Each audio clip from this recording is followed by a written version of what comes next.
around 10 schools, but the main thing was it was definitely everything was in the Northeast. I knew I didn't want to have to fly out, so that made it a little easier to narrow it down. But it initially was 10 schools.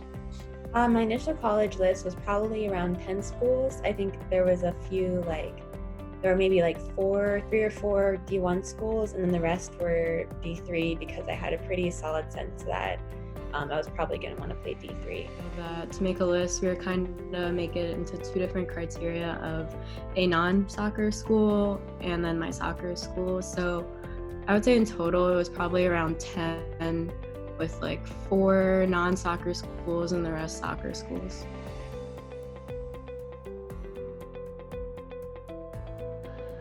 It had a lot to do with it, I think.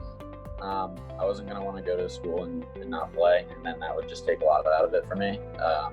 I knew coming to Drexel, I would have a chance of playing. I made sure to ask everywhere I visited whether that or not they wanted to play their freshmen, because some schools choose not to. But all the schools I had gone to had said yes. So ultimately, I just knew that it was my choice whether or not I worked hard enough to play. Academic side is very important. That's a big reason why I chose Penn, but I think being on the field was almost just as important for me. I think it was a big factor because like the happiest I am is when I'm playing and on the field. So yeah, it was definitely a big factor, and it made me it made me look away from certain schools and focus in on other schools just because I saw more opportunity at some schools that were on my list. So I think for me, off the field was the most important part of the recruiting process, in all honesty. I would probably tell 99% of student athletes, prospective college student athletes, to go with the school first above soccer. That was definitely my experience. I think Swarthmore ended up being perfect for me because it was absolutely the school I wanted to go to the most, and to have a soccer program that I was like really interested in, and ended up like being able to get recruited there. I knew I wanted a small school, which is one of the big reasons I chose Goldie Beacom College, but I also wanted a major that had to do with business, and Goldie is mainly a business school, so it was a perfect fit. And I wanted to get out of my hometown, but still be close enough to my family so they could come watch me play.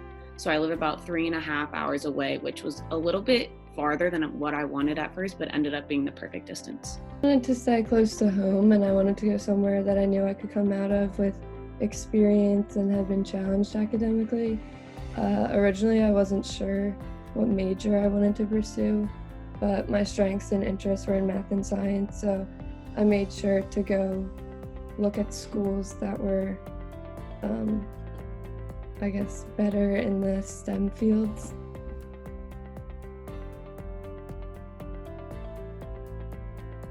So whenever I was going through the recruiting process, I just remember being so stressed the whole time because you had to go to so many camps, ID clinics, tournaments, college visits, and it was just very stressful. And it can get very disheartening whenever you're really looking at this one college and the coach is like, sorry, I'm actually not interested. That was one of the biggest struggles for me, but the best advice I could give is just don't give up, and it can be a long and exhausting process, but it'll be worth it in the end. Being proactive and having a good list of schools and just knowing a couple of things that you're looking for in a school and just being familiar with programs is huge, and it was huge for me in the process. I think I would definitely say the best advice is to go with the school that you really like and care about, and that, like, God forbid, if something happened in terms of your athletic career, you would still be happy at that school.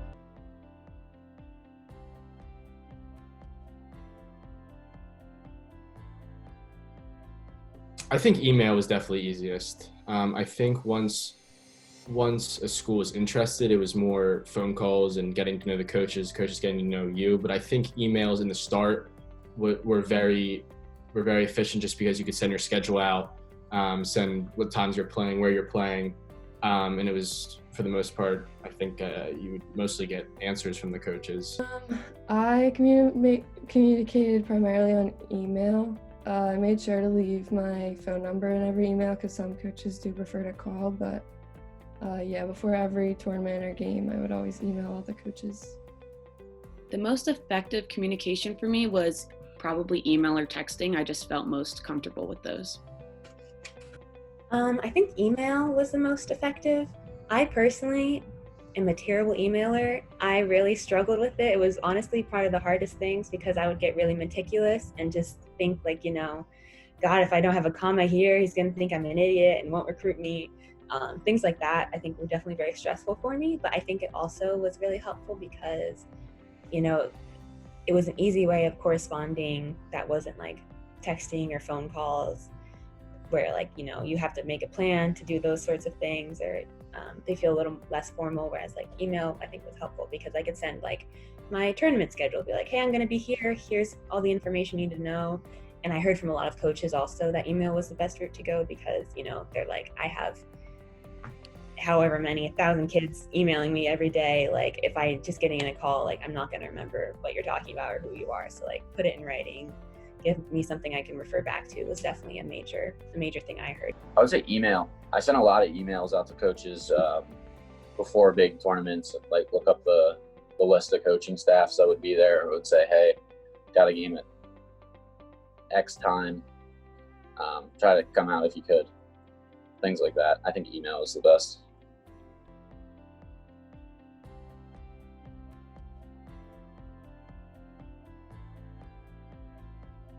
A huge role. In particular, my dad, who's very invested in my soccer career, he would help me draft emails, help me narrow down schools, and help me figure out what I really wanted in a school. But from the communication aspect, he would, just help me with my emails. It's overwhelming, especially with being I guess I was a high school junior, dealing with schools and trying to get my ACT score in. I think having your parents involved, if possible, is huge, just to take some of the weight off and some of the pressure off. And my dad helped, like I said, draft emails. Yeah. So something I heard a lot from college coaches was, hey, parents, take a step back. Don't kind of, run the show for your kids. I know a lot of people who, had parents who would send like 80 emails to 80 different coaches that were all the same email. Personally, I think my strategy was sort of to focus on schools that I actually really had an interest in attending, like doing a little bit of research on a smaller number of schools, including a few things here and there about their school. But my parents really would take me to games and drive me places, but had virtually no correspondence with the coaches for the most part. I can't really recall any kind of like, my dad was never really emailing or calling coaches. And I think from the coaches that I talked to, a lot of them were like, we want to hear from you, the person who's going to be at our school, not your dad. My dad was a huge part of that because he was always pushing me to contact the coaches, and he told me that the more communication, the better.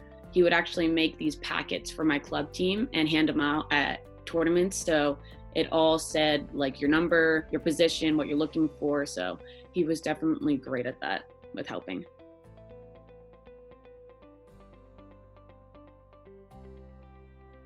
I communicated solely with the assistant coach during my process, but there were schools I visited where I met with the head coach. So I think communicated mostly with the head coach. There were a few schools, usually like D1 schools, where you would have sort of more of an assistant coach communication. But for me in the schools I was looking at, mostly head coaches. I mostly communicated with the assistant coach during the recruiting process. I think it depended on who came and watched me at a showcase. So for Penn, it was a little complicated because my head coach now was the assistant coach at Georgetown. So he was an assistant and then he became the head coach. But I think, like I said, it depended on who came and watched me play. Sometimes it was the head coach, sometimes it was assistant. I would say it was mostly assistant coaches. And then once the assistants identified me and were interested, then the head coach would come out. But it always started, it seemed, with an assistant coach reaching out and being interested, because I feel like that those are they mostly run the recruiting aspect.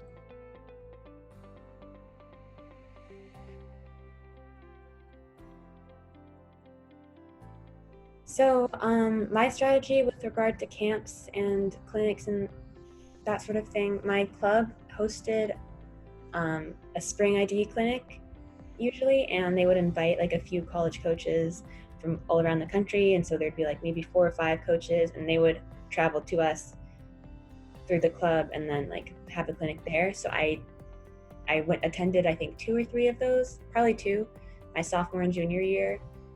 I don't think I did one my freshman year. And I actually met Coach Todd at one of those clinics, and that was like a really great foot in the door for me because they were I think like 30 people with like 4 coaches, so that's a pretty good ratio. And Swarthmore was also a school. All of the schools honestly were like ones that I was interested in attending.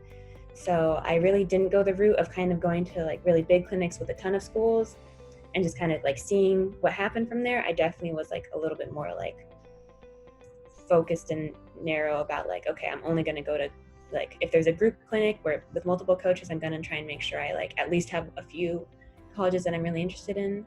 And then with like individual school clinics, I only went to like, you know, if like Swarthmore was having a clinic, I would only go to Swarthmore's clinic if I was like really interested in going there. And I actually didn't end up being able to attend one of Swarthmore's, but definitely it was like trying to focus on like schools I was really trying to get recruited by. And then, you know, if I had to focus on that school, I would really try and go to their clinic. It was tough because so summer sophomore year is when I attended 2 camps. I attended the Georgetown camp and the Penn camp.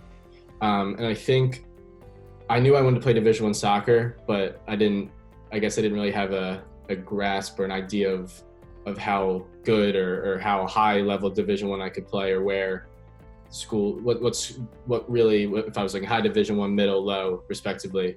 But I tried to find, the Georgetown camp had all levels. They had high D1, middle D1, Penn was even at the camp. So Georgetown camp for me had schools at all different levels. So it made it definitely a good idea to go there just because, like I said, I didn't really know where my ability fell within the realm of Division I soccer. And then the Penn camp I always was interested in Penn, just for many reasons. And that again had many different D1 coaches there, just in case Penn didn't work out. So I think the main thing is just getting a camp where there's a variety of Division I, Division III schools, and obviously schools that you're interested in is the most important. Yes, I went to many different camps and ID clinics, and sometimes the coaches would extend an offer out to me, and other times I would sign myself up if I saw the college and thought that it was a good fit for me. So usually that's how I decided. I would say I attended probably a total of 10 to 15 at the most. It was, the way I chose to go to them was basically from the list I made with my parents about possible soccer opportunities that considered like my important factors. And also there was a couple of those camps that had many different coaches, like the Adidas 500 one was pretty popular from what I remember, that had a lot of options to get the most exposure you can. Yeah, that was it really.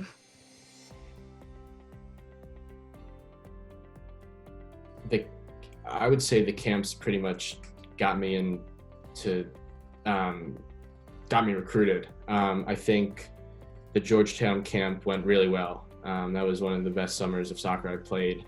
And after that was the Penn camp. And after that, I pretty much knew that I was going to get at least a couple offers. I didn't know what schools, but I just had talks with coaches, and I was pretty confident that those camps put me in a place where come September, November, December, I was going to have a couple offers on the table. So those camps are very, very important in my process, and were huge in the end in getting me to play where I wanted Division I soccer. Sometimes the camps were really fun, and sometimes I couldn't wait for them to be over. They definitely helped me decide whether I liked the college or not, because ID clinics and camps can be so much more than just playing. You get to meet some current players, see all the coaches, and sometimes get a tour of the campus. So it really helps making that decision, since you get to physically see what the college is like. So of the schools I mentioned earlier, I picked like the top 3 or 4 that I was really interested in. and I made sure to go to their clinics. It's really competitive, you know, kids all want to just play their style of soccer, like what they're best at. So kids will be dribbling around, not passing the ball, playing a lot of individualistic soccer. So that portion of it kind of isn't great, but the exposure part and the just being that close to coaching staffs to see how you play is really important.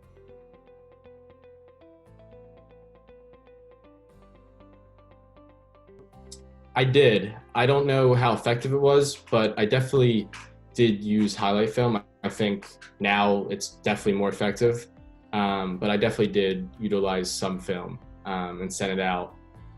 But obviously, coaches, you know, your highlight film is your best plays from however many games against whatever competition. So it's hard, I think, for a coach to judge. But if you're really good, your highlight tape's going to be really good. So I think it doesn't hurt. It definitely doesn't hurt to send one out.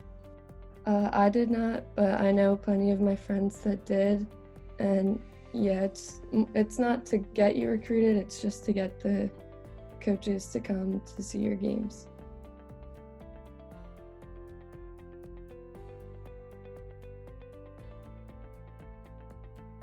Two or three, and online probably around there. So probably in total 6 college games in online and in person before I committed.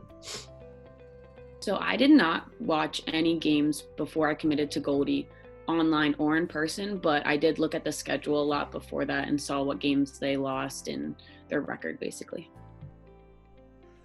Very few.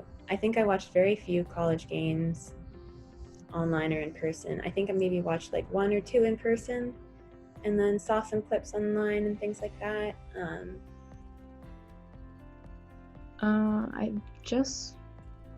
I didn't watch any Haverford games. After I committed, I went and watched 2 or 3.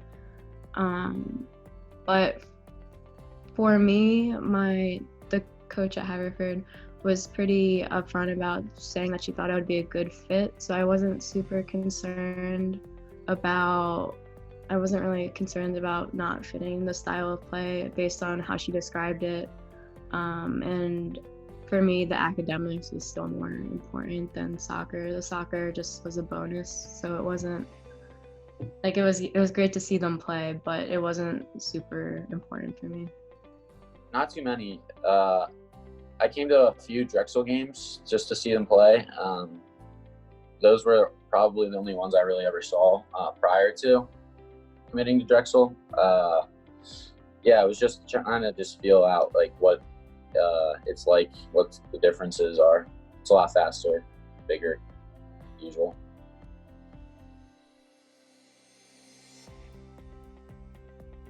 I don't think my perception changed. I think everyone understands that a jump from club or academy to any level of college soccer is significant.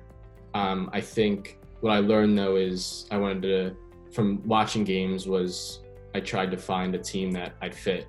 And there's obviously different types of play styles in the game of soccer, and especially in Division I, there's teams that have the fast athletes up top and like to just bomb it forward. There's the possession sides, there's the counterattack, there's so many styles. And I think watching those games, which I could have definitely watched more than 5 or 6 games, but I think watching those games gave me an idea of the style of play that certain teams played, and really just the 2 things that stood out were the physicality and obviously the speed of play, but definitely the physicality in college soccer stood out.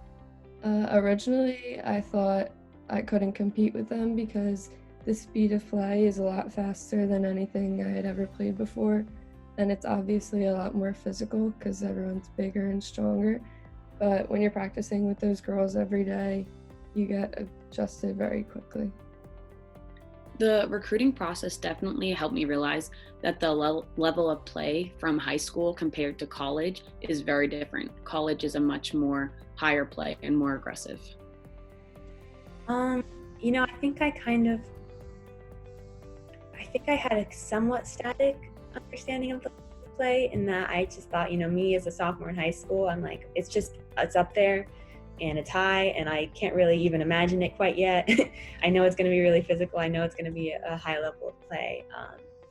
But I think that it kind of stayed, just my understanding sort of stayed there in terms of like, oh yeah, it's high. I'm going to keep trying to get better. I'm going to keep trying to, make myself useful so that I can like get recruited and make an impact on the team. But yeah.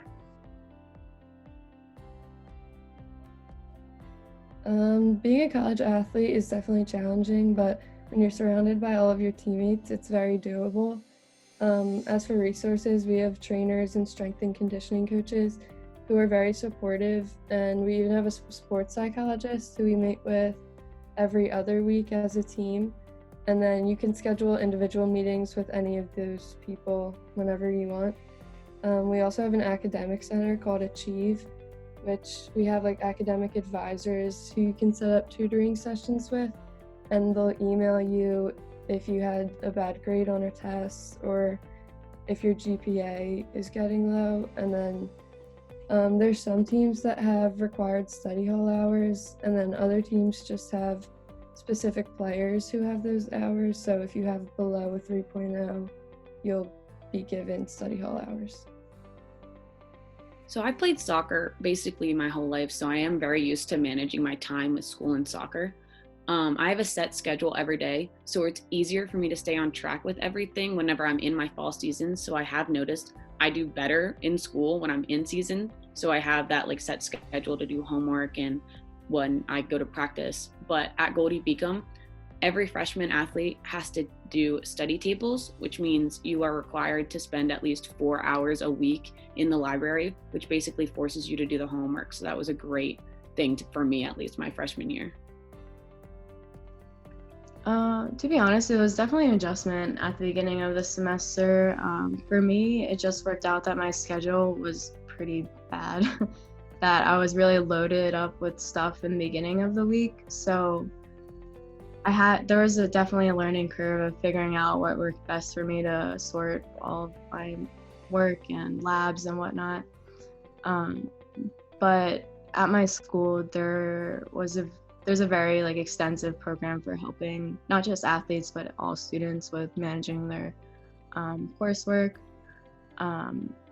There's an office of academic resources, there's peer tutors, it's a very extensive network, and everyone's very willing to help you with everything.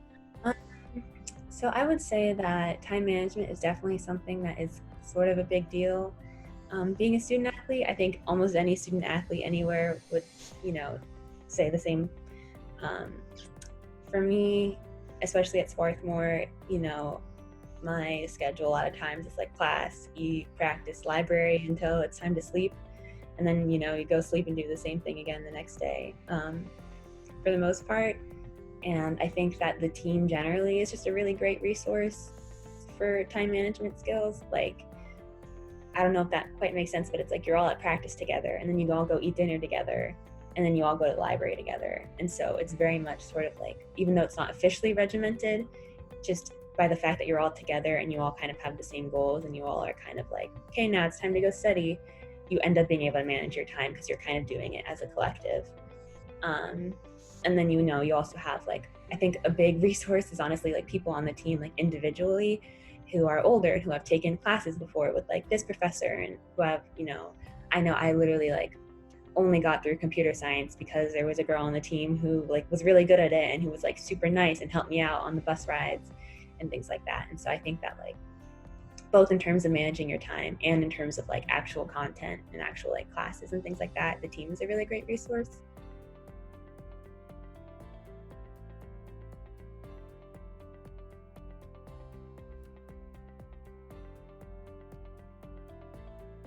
I visited 3 campuses, and the only college I stayed overnight was Penn. I knew when I stayed overnight at Penn, I just knew that that's where I in hindsight, we actually talk about it as a family. I think I committed too soon. I would have ended up at Penn regardless, but I still should have weighed out my options a little bit. But Penn, that overnight visit kind of sold the deal for me. I saw myself there. But I think visiting more than 3 colleges, I'd say is probably ideal. but I think just for me, I knew Penn was where I wanted to go, so there was nowhere else I needed to visit. I only had one overnight visit, and that was at the school I committed to. I visited one other school who really wanted me to come for an overnight, but I knew I wasn't interested. I visited 7 campuses and did 4 overnights, which I highly recommend visiting the campus and even doing overnights because it really gives you a better grasp on whether or not you like the college.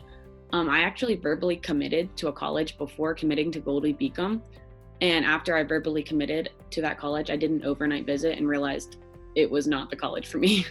So with club, we traveled up and down the East Coast. So I got the opportunity to look at a lot of campuses to get the feel of what I liked and didn't like. But for just looking for recruitment, I would say I visited about 10 maybe. I only did one overnight visit, and that was with Haverford. Yeah, I think I visited like 3 campuses, and only did one overnight visit, and that was after I had committed to Swarthmore.